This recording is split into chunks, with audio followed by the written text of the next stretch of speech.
Alors, déjà vous êtes deux. Je suis content d'accueillir Mathieu. Enfin, c'est plutôt vous qui nous accueillez. Je reprends. On est sur l'Offset 32, le dernier gros bébé, ou plus gros bébé du chantier Offset. Yann, vous étiez deux dans cette histoire. Il y a Mathieu qui était aussi à l'origine de ce projet. Bonjour Mathieu. Bonjour Thierry.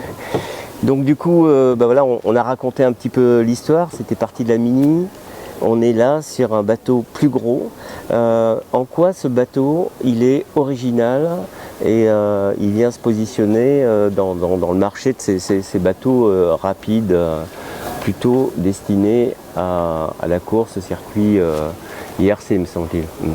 Ouais, voilà, c'est notre nouveau modèle qu'on présente. C'est un bateau qui rentre dans la gamme IRC, IRC3 plus précisément, où ça faisait quelques années qu'il n'y avait pas eu de nouveauté.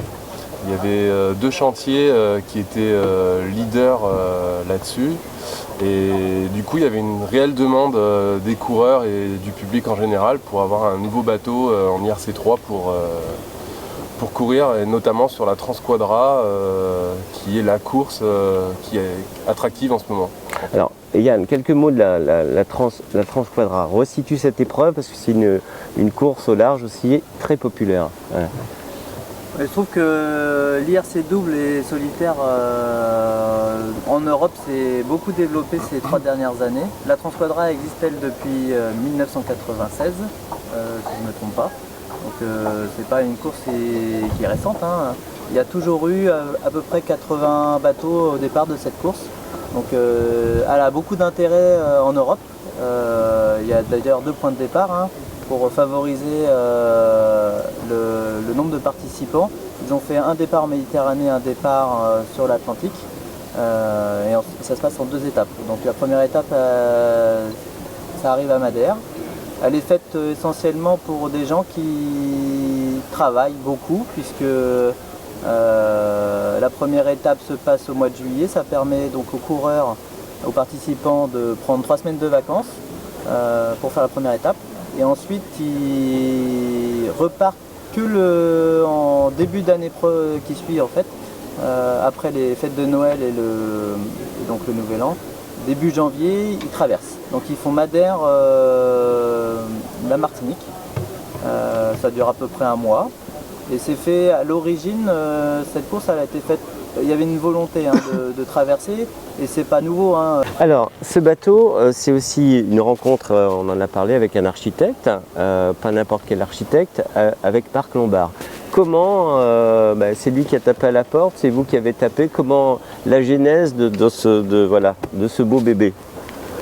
Non, en fait, on en a déjà parlé entre Yann et moi de vouloir faire un IRC3. C'était une volonté commune et après, nous, dans notre démarche, on est allé chercher l'architecte spécialiste en IRC, d'où Marc Lombard. Et en plus à La Rochelle, parce qu'on voulait faire un bateau qui soit réellement qui fasse travailler un petit peu tous les pôles du nautisme ici à La Rochelle. Donc nous, le chantier Hervé, le cabinet Lombard, et ensuite tous les autres intervenants dans le domaine de la voile, du gréement, de la motorisation et tout ça en fait. Voilà. Yes. Bon, ce bébé il est là. Il a été mis à l'eau récemment. Vous avez navigué à bord tous les deux. Premières impressions.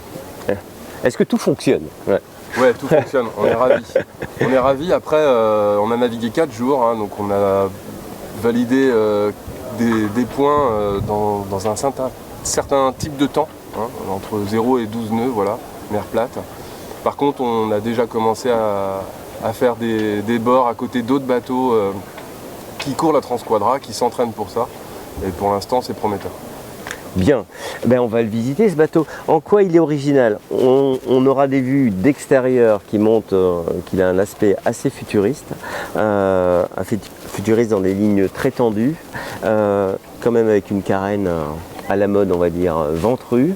Je sais pas, est-ce que juste sur le coup de crayon de Marc Lombard, cet aspect visuel, c'était important de trancher sur un bateau, je dirais un peu classique? Alors le chantier aime bien travailler les lignes, hein. Le design, pour nous, c'est quelque chose qui est à l'origine du Mini 650. On avait déjà travaillé les lignes sur le Mini 650. Donc ce bateau est un bateau contemporain pour nous. Il fallait un petit peu bousculer les designs, parce qu'on a l'habitude de voir des bateaux effectivement avec des carènes plus conventionnelles, en tout cas dans le look du bateau, et des ponts. Alors, les ponts et les designs de coque sont différents des performances, ça n'a rien à voir, hein. La carène, donc la partie immergée, elle c'est issu de calcul d'hydro. C'est un ingénieur hydro qui a fait toute la carène. Par contre, toute la partie au-dessus de l'eau, effectivement, c'est du marketing et c'est aussi du design. Rien n'a été fait au hasard. Chaque ligne, chaque trait du bateau a été orienté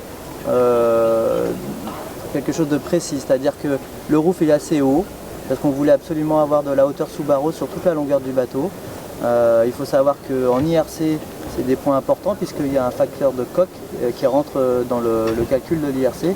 Donc le volume intérieur du bateau rentre. Le rating, quoi, on va dire, c'est ça le. Ouais, on appelle ça plus vulgairement le rating, mais effectivement c'est une formule un petit peu secrète et ce facteur de coque est important.